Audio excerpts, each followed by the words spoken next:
Tonight, we travel across the Atlantic Ocean, where author Ian H. Ross will be performing a séance live from the haunted McMackenzie House in Scotland.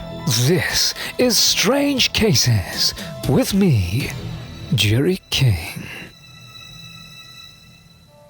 On the set of one of my pictures, I met a stable master whose name was Hamish. We quickly became friends, and he invited me over to his home for lunch with his family. We ate some disgusting things. Blood pudding, haggis, something he called mealies. Everything was in the stomach of everything else. I will never forget how his 4-year-old son, who was already drunk by 1 p.m., laughed so heartily at my jokes. He got up and wandered to me dizzily to plant a hug on me. It was then that I knew that I had been accepted by the Scotch people.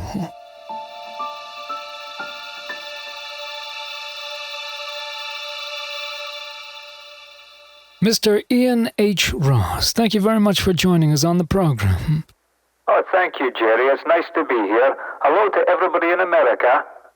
To everybody in America. Yes, hello to everybody in America. Mr. Ross, I don't speak Scottish, but I have with me a book that Nancy was kind enough to send to me, which has Scottish phrases in there, and hopefully we can navigate the conversation with a bit more ease if I keep this book in front of me. I just want you to be aware that that's what I'm doing. If there's any pauses or silences, because I have to, interpret your language. What do you mean interpret my language? I'm speaking the same language as you daft fool. How dare you? What an insulting thing to say. We're speaking the same damn language. You both speak English. Are you deaf? No, I'm Gerry King. I know you're Gerry King, for crying out loud, and I'm Ian Ross. We're meant to be having a discussion about the McMackenzie House. Yes, that is indeed why we are here. We will be speaking about the McMackenzie House, the haunted McMackenzie House. But please, just let's try and lower the tone here. We haven't started very well here. I didn't mean to upset you. I'm very sorry about that, Ian. I'm sorry too. I didn't mean to get my dander up. I'm really sorry about that too. Sorry, everybody. Let's start over, Gerry. All right then, Ian. Now, Ian, you are the caretaker at the McMackenzie House. For those of us who don't know, what is the McMackenzie House? The McMackenzie House sits here on Loch Wicht, and it was built by Queen Victoria in the year 1864, and it was used by the royals for a vacation home, essentially, where they could come and they could stay and they could hunt and they could fish and just enjoy the fresh Scottish air. I see, so it was part of the royal estate, essentially. Exactly, aye. So I've been working here as a caretaker, and occasionally I'll be giving tours to people that fancy to come and see it. Now this is all run now by the council, so that anybody can come in and have a look now. It's no longer a royal property. Aye, dinna fash. So how long have you been working there, Ian? Well, I've been working here 36 years, going on 37. And this is a royal property, and I imagine that there are tremendous royal artifacts in that property. Oh, we got beautiful oil paintings of Queen Victoria and many others of the royal family. We have a portrait there of Prince Charles that was given to us back in 1982. We have all sorts of beautiful ball gowns that were actually worn by Queen Victoria. All the furniture, the original furniture, beautiful 4-post bed, hand-carved, came from Africa. And you said that it sits on Loch Wicht. On Loch Wicht, and it's the most beautiful property you've ever seen in your entire life. Gorgeous mountains and clouds that just cling to the water. Gerry, you've got to come see Loch Wicht for yourself. There's no sight like it in America, I can tell you that. Oh, yeah, sure. I've not actually been to that part of England. So, Ian, in recent years, the McMackenzie House has become rather famous internationally for a series of paranormal events which have occurred there. Can you tell us something about those? Ian? Hello, Ian, can you hear me? We seem to have lost Ian. Let me try and call him back.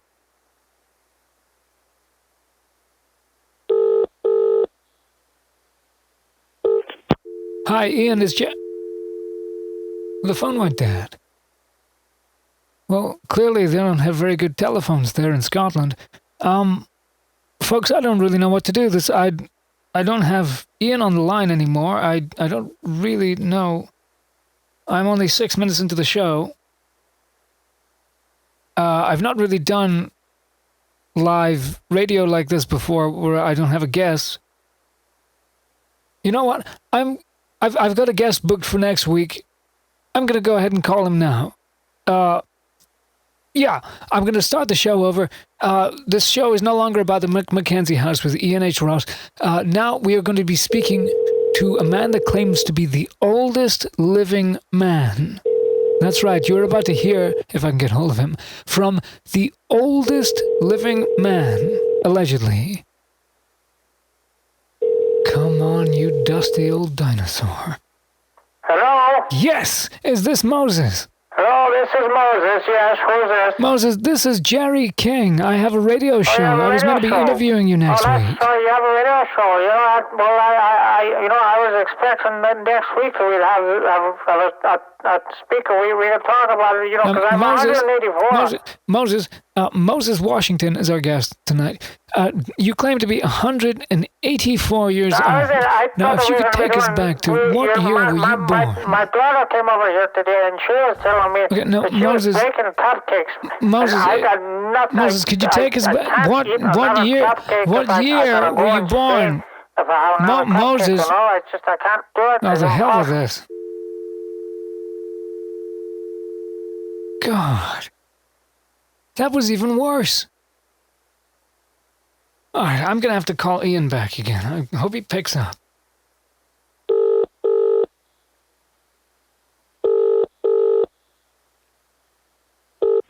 What? Ian? Ian, are you there? Of course I'm here, Jerry. What do you want now? Well, I was hoping we could continue the interview. The phone went dead. Aye, the phone went dead. So what happened? The phone went dead. Well, did you hang up on me? Of course I hung up on you. Who the hell wouldn't hang up on you, the things that you say? Well, what did I say? Well, you've never been to this part of England before. You know I'm in Scotland. You did that intentionally. I thought Scotland was part of England. What? How dare you? What is wrong with you? Do you know nothing about Scotland? I know that you're part of England, the United Kingdom. Part of the United Kingdom, aye. We're our own country, but we're part of the United Kingdom. I'm sorry. Why is it so complicated? I'm sorry. Look, I don't spend all day studying Scotland. Oh, no, I'm sorry. You're sitting your arse all day. That's what you do. You sit in your arse. I don't study Scotland. Stupid fool. Look, I'm sorry. I'm really sorry. Honestly, I don't have time please forgive for this, me. Jerry. Really, I don't. You're embarrassing me on the air. Look, please, if you can't forgive me, then at least have pity on me. I've got to finish a half-an-hour show. I stayed up till 2:30 in the morning to speak to you. 2:30 in the morning, and all you've done is been insulting. I'll wire you $250 if you do the show with me. The McMackenzie House got its name for Queen Victoria's close friend, Lady Heather McMackenzie. It's a long honker. I've had great success in seances with them. Blow into it, it's great. Okay, Ian, now I think it's time that we all be very quiet and see if anything happens. We all need to be quiet. Lizzie, I'm gonna need you to shut the hell up. Oh, sorry, Jerry.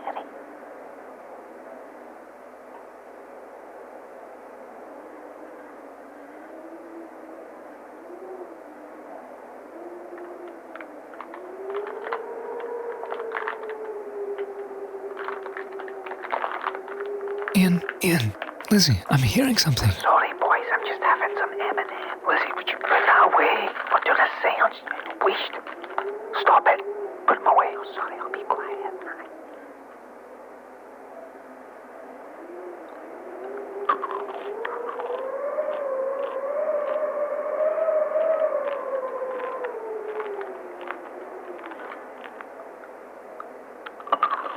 Oh, for crying out, can you stop eating M&Ms? I'm really sorry, lads. I just didn't have my dinner tonight. Lizzie, come on.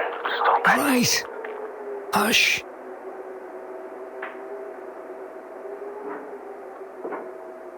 Jerry, I'm hearing footsteps. I heard that too.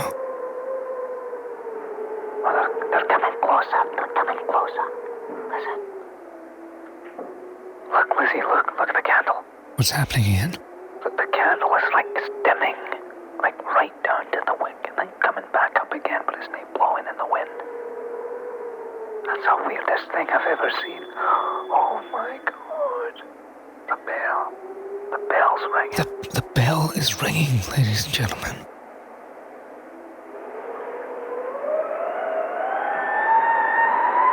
Oh my goodness. The wind. And the wind is really picking up now. Oh, I can feel that cold all around me. Do you feel that, Lizzie?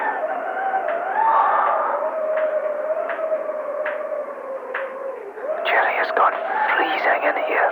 Absolutely freezing. Oh, I think there's something here with us. Oh, I can feel it. Oh, it's in the room. Oh my God. There's something going on. I can feel something in here in the room with us. Oh my God. Good Lord. It's here. It's the pig. It's the pig that ate Lady McMackenzie. Oh, listen to it. Ian, be careful. Oh my God, it's that close. It sounds like it's right next to me. Lizzie. Oh, I'm sorry, lads. I fell asleep. Are you kidding me? You were asleep? I'm sorry, Gerry. She was snoring. You were asleep. I'm sorry. It's like 3 in the morning here. I was tired. Well, Sorry, Gerry. Ian, I suppose we should stop there. I think we found out what the EPP I was. suppose so. I'm sorry about that. Lizzie, you might want to look into getting yourself a CPAP machine. Well, I guess the McMackenzie house is not actually haunted after all. And you can forget about that $250. No, it's still absolutely, it's completely haunted. It's just there's ghosts. You can't root for ghosts in here. Ian, come on. Your wife snores like a pig. That's all that's going on here. There's ghosts out the wazoo. All right, thank you, Ian. Thank you, Lizzie. The long honkers going off. It's poltergeist. It's been very interesting. Thank you. Goodbye. Help, it's the poltergeist. It's Lady McMackenzie. Gerry, send help. Lizzie, trash the place. This is terrible. I can't believe it. No, Queen Victoria's priceless vase. Please, no. Oh, dear. Well, I suppose on the plus side, ladies and gentlemen, we seem to have solved our first strange case. The pig of the McMackenzie house was nothing more than Ian's wife. Listen to this. It's a bra bricht, moonlicht nicht the nicht. I can't understand a thing these people are saying. It's infuriating. Happy birthday to Gary from Riffanormal, and until next time, this has been Scotch Cases with me, Gerald King, and you can join me next Saturday, 8:30 Kansas time, here on Midnight FM. How was that? Not bad at all. Have a great weekend, everybody.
I didn't study Scotland. Stupid fool.